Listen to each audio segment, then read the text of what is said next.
మహాగణపతిం మనస స్మరామి మహాగణపతిం మనస స్మరామి. టిఆర్ క్రియేషన్స్ ఫ్యామిలీ అందరికీ నా హృదయపూర్వక ధన్యవాదాలు. ఈ మార్చి 30వ తారీఖు నుంచి మనం తెలుగు నూతన సంవత్సరాది ఉగాది విశ్వావసు నామ సంవత్సరంలోకి అడుగుపెట్టబోతూ ఉన్నాం. ఈ శ్రీ విశ్వావసు నామ సంవత్సరం జాతక ఫలితాలు, అలాగే ఇక్కడ మనకి విశ్వవ్యాప్తంగా ప్రత్యేకించి ప్రతి రాశి వారికి సంబంధించి ఎలా ఉండబోతున్నాయి ఏంటి అనేది మనం తెలుసుకుందాం. ఈ విశ్వావసు నామ సంవత్సరం ఎలా ఉండబోతుంది అనేది కూడా చాలామంది అనుకుంటూ ఉండొచ్చు. ఆల్రెడీ 2020లో వికారి నామ సంవత్సరం, అంటే ప్రతి సంవత్సరం పేరుకు తగ్గట్టే మనకి జరుగుతూ వచ్చింది. నిజంగా నమ్మశక్యంగా ఉంది. ఎంత ఆస్ట్రాలజీ మీద నమ్మకం పెరుగుతుందంటే, వికారి 2020వ సంవత్సరం మనకు ఆ మహమ్మారి తెచ్చిన సంవత్సరం వికారి నిజంగా వికారంగానే ఉంది. ఆ తర్వాత 2021 ఇక అటు ఇటు ఎదుగు బొదుగు లేక ఇక్కడ మనకి వికారి తర్వాత శార్వరి నామ సంవత్సరం 2021. శార్వరి అంటేనే చీకటి, అది కూడా చీకటే మిగిల్చింది. తర్వాత ప్లవనామ సంవత్సరం ఇంకా 2022. ప్లవము అంటేనే కోతి, అంటే అటు ఇటుగా కొంచెం ముందంజ కొంచెం వెనకంజ అప్పుడప్పుడే కోలుకుంటూ. ఆ తర్వాత 23, 24 మనం చూస్తే ఇక్కడ 22, 23 చూస్తే శుభకృతు శోభకృతు. శుభకృతు శోభకృతు కొద్దో గొప్ప మనం నెమ్మదిగా కోలుకుంటూ ఈ 2 సంవత్సరాల్లో 22, 23 సంవత్సరాల్లో ఆ శోభకృతి కూడా శోభాయమానంగా ఉంటుందని చెప్పుకున్నాం. అలాగే శ్రీరాములు వారి ప్రాణప్రతిష్ఠ జరగడం శోభాయమానంగా చక్కగా ఆ సంవత్సరం కూడా చాలా వరకు కూడా ఆ పేరుకు తగ్గట్టు శోభకృతి నామ సంవత్సరం పేరుకు తగ్గట్టు జరిగింది. అలాగే ఇప్పుడు గతించిన సంవత్సరం అయిపోయిన సంవత్సరం 2024 క్రోధినామ సంవత్సరం ఇప్పుడు మనకు అయిపోతూ ఉన్నది. చూసాం ఎంత క్రోధమో. ఈ క్రోధినామ సంవత్సరంలో చాలా కోపావేశాలు ఎక్కువగా ఉంటాయి అని చెప్పుకున్నట్టే క్రోధినామ సంవత్సరంలో ఇక్కడ మనకి చూస్తే పరిస్థితులు చుట్టుపక్కల ఎలా చూసినా కూడా ఈ క్రోధినామ సంవత్సరంలో అటు ప్రతిపక్షాలు కావచ్చు, అధికార పక్షాలు కావచ్చు, వీటి మధ్య జరిగే విషయాలు కావచ్చు, అలాగే కోపావేశాలతోనే ఈ యొక్క సంవత్సరం కూడా చాలా వరకు కూడా హార్ష్గా నడవటం మనం గమనించాం. ఇప్పుడు ఇది శ్రీ విశ్వావసు నామ సంవత్సరం. విశ్వావసు నామ సంవత్సరం అంటేనే విశ్వానికి సంబంధించినది, సమృద్ధిని కలుగజేసేది. ఈ విశ్వావసు నామ సంవత్సరంలో పుట్టిన ప్రతి ఒక్కళ్ళు కూడా సమృద్ధిగా ఉంటారు అనేది సూక్తి జనరల్గా. కాబట్టి తప్పకుండా క్రోధినామ సంవత్సరంలో ఏదైతే కోపావేశాలతో కూడిన సంవత్సరంగా మనం దాన్ని పరిగణించుకున్నామో, అలాగే హార్ష్గా జరిగిందో ఈ సంవత్సరం అంతా, ఈ విశ్వావసు నామ సంవత్సరంలో తప్పకుండా అందరికీ కూడా సమృద్ధి కలిగించాలని ఆ పేరుకు తగ్గట్టే మనం కూడా కోరుకుందాం. కలిగిస్తుందనే అనుకుంటున్నా. ఎందుకంటే ఇక్కడ పోయిన క్రోధినామ సంవత్సరంలో కుజవక్రం, కుజస్తంభన, గురువక్రం, శనివక్రం, బుధవక్రం, శుక్రవక్రం, అన్ని గ్రహాలు వక్రమే. 1 నెల ఉండాల్సిన శుక్రుడు 4 నెలలు, 1 నెల ఉండాల్సిన కుజుడు 6 నెలలు, ఇక్కడ గురు శనుల వక్రం ఇటు ఉంటుంది. బుధుడు కూడా 2 సార్లు వక్రించి 20 రోజులు ఉండాల్సిన బుధుడు 60 రోజులు ఉండటం. ఈ విధంగా ముందడుగు పడకపోవటం, ఎక్కువగా ముందడుగు పడకపోవటం, అంతా కూడా వెనకడుగే ఉండటం, అన్ని పనులు స్తబ్దుగా ఉండటం మనం గమనించి ఉండొచ్చు. ఈ విశ్వావసు నామ సంవత్సరంలో గ్రహాల వక్రాలు తక్కువ. గురు శనులు జనరల్గా వక్రిస్తారు, కానీ కుజస్తంభం లేదు, శుక్రుడు కూడా స్తంభించడు. ఆల్రెడీ ఇక్కడ మనకి ఫిబ్రవరిలోనే ఆయన ఇక్కడ మార్చిలోనే ఆయన వక్రిస్తున్నారు కాబట్టి ఇంకా సంవత్సరం దాకా తిరిగి వక్రించారు. కాబట్టి మేజర్గా గ్రహ వక్రాలు అయితే చాలా వరకు ఈ సంవత్సరం లేవనే చెప్పాలి. తప్పకుండా అందుకు ముందడుగు పడే ఆస్కారాలే, గ్రహ వక్రాలు తక్కువగా ఉన్నాయి కాబట్టి ఇక ఫార్వర్డ్ మోషన్సే, ముందుకు వెళ్ళే పరిస్థితులే ఈ సంవత్సరం మనకి ఎక్కువగా కనిపిస్తున్నాయి. కాబట్టి విశ్వావసు నామ సంవత్సరం అన్ని రంగాల వారికి మంచి చేస్తూ సమృద్ధిని కలిగించాలని మనం కోరుకుందాం. అలాగే అసలు ఈ యొక్క ఉగాది ప్రాశస్యాన్ని మనం తీసుకుంటే అసలు ఏంటి విశ్వావసు నామ సంవత్సరం అని మనం తెలుసుకున్నట్టయితే కనుక ఇది ఒక పురాణ గాథ. నారదుడికి నా అంత విష్ణు భక్తుడు ఎవరూ లేరు అనే చాలా ఒక రకమైన భావన ఉండేది. ఆ తర్వాత శ్రీమన్నారాయణుడే నువ్వు అంత భక్తుడువా, అయితే నిన్ను పరీక్షిస్తానని చెప్పి నారదుడు ఒకరోజు నదిలో నీరు తాగుతుండగా స్త్రీగా మార్చటం, ఆ తర్వాత ఆ నారదుడు గతాన్ని మర్చిపోయి ఒక ఋషితో వివాహం ఆడడం, ఆ ఋషికి నారదుడికి పుట్టిన సంతానమే 60 ప్రభవ విభవ ప్రమోదూత ఇలాగా 60 పిల్లలు నారదుడికి పుట్టడం, ఆ తర్వాత నారదుడు ఉన్న ఆ యొక్క ప్రదేశానికి వరదలు రావటం, అక్కడ సంతానము వీరంతా కూడా వరదల్లో కొట్టుకుపోవటం, నారదు ఆ యొక్క ఈతి బాధను భరించలేక తాను కూడా తనువు చాలించాలనుకున్నప్పుడు శ్రీమన్నారాయణుడు ప్రత్యక్షమే చూడు నారద, నీకంటే విష్ణు భక్తుడు లేడన్నావు, కానీ ఇలాంటి భవసాగరాలు వచ్చినప్పుడు ఈతి బాధలు వచ్చినప్పుడు అప్పుడు కూడా నువ్వు దేవుని పాదాలని మనం పట్టుకుని ప్రార్థించి నీ యొక్క భక్తిని చాటుకున్నట్టయితే అప్పుడే నిజమైన నువ్వు విష్ణు భక్తుడివి అని చెప్పి నారదుడికి ఆయన చెప్పగా ఆయన కూడా ఆయన యొక్క ఆ శ్రీమన్నారాయణ యొక్క పరీక్షకి ఆయన కూడా నిజమే కదా అనుకొని మరి ఈ యొక్క సంతానం కలిగిన సంతానానికి మరి సార్థకత ఏమిటి నారాయణ అని అడగగా నీ యొక్క పిల్లలు ఎవరైతే ఉన్నారో ఈ 60 మంది సంతానం కూడా కాలగమనంలో వారు తెలుగు సంవత్సరాది పేర్లుగా ఈ కాలగమనంలో కీర్తించబడతారని విష్ణుమూర్తి నారదుడికి వరమిస్తారు.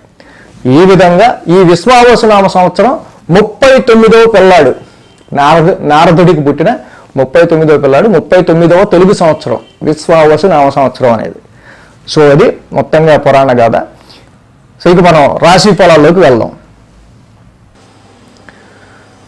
వృషభ రాశి వారికి సంబంధించి ఈ విశ్వావసునామ సంవత్సర ఫలితాలు ఏ విధంగా ఉండబోతున్నాయి ఏంటనేది చూద్దాం. వృషభ రాశి అంటేనే మనకి కృత్తిక 2, 3, 4 పాదాలు, రోహిణి 1, 2, 3, 4 పాదాలు, అలాగే ఇక్కడ మనకి మృగశిర 1, 2 పాదాలు, వెరసి ఇది వృషభ రాశి. అంటే ఇక్కడ మనం చూస్తే కనుక ఈ ఊ ఏ ఓవా వీవు వేవో ఈ అక్షరాలతో కనుక మీ యొక్క పేరులోని మొదటి అక్షరం మొదలైతే వృషభ రాశిగా ఈ యొక్క ఫలితాలు మీరు చూసుకోవచ్చు. వృషభ రాశి వారికి ఈ విశ్వావసునామ సంవత్సరంలో ఆదాయం 11, వ్యయం 5. ఆదాయం బాగుంది, వ్యయం తక్కువ ఉంది.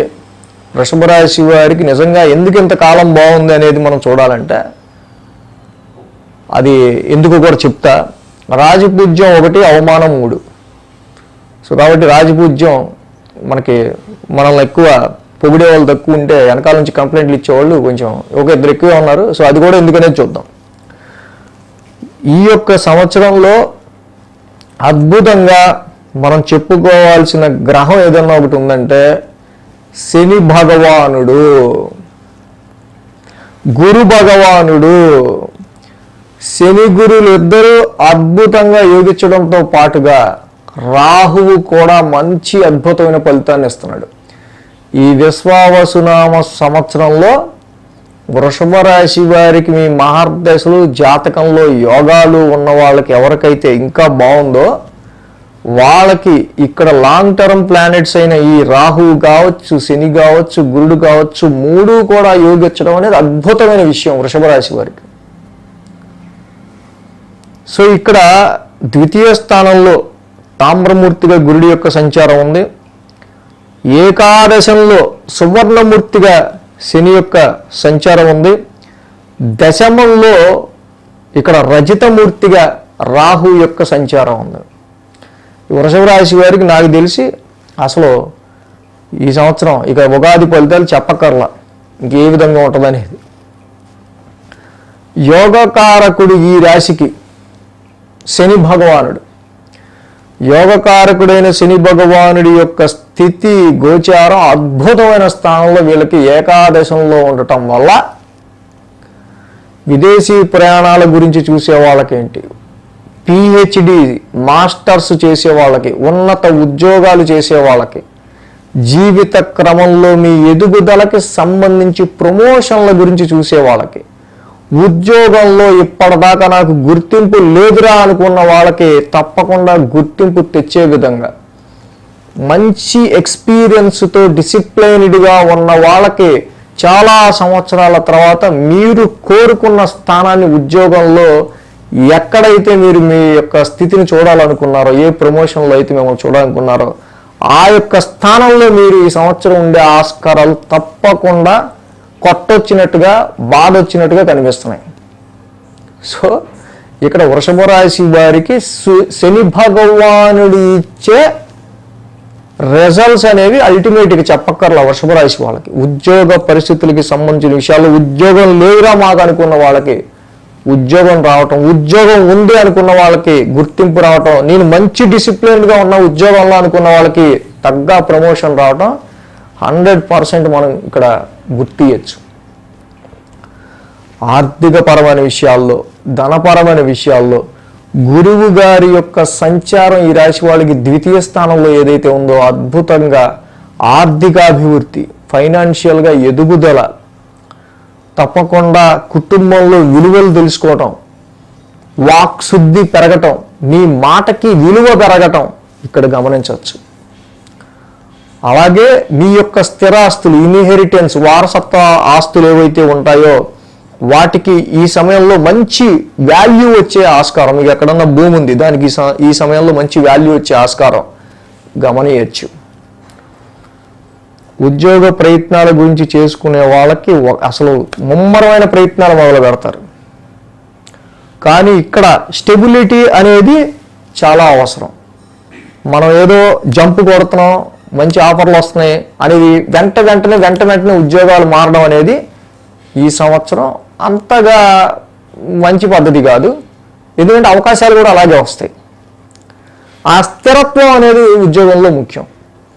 అన్నిటా ఉన్నప్పుడు రాహుకేతువుల్లో ఒక గ్రహమే యోగిస్తుంది. మరి కేతువు ఏం చేస్తున్నాడో తెలుసుకోవాలి. ఆయన ఏమో అర్ధాష్టమంలో ఉన్నాడు. ఎంతున్నా ఏంటో ఉన్నది అనుభవించలేని తనంగా అలాంటి ఫీలింగ్స్ ఉంటూ ఉంటాయి.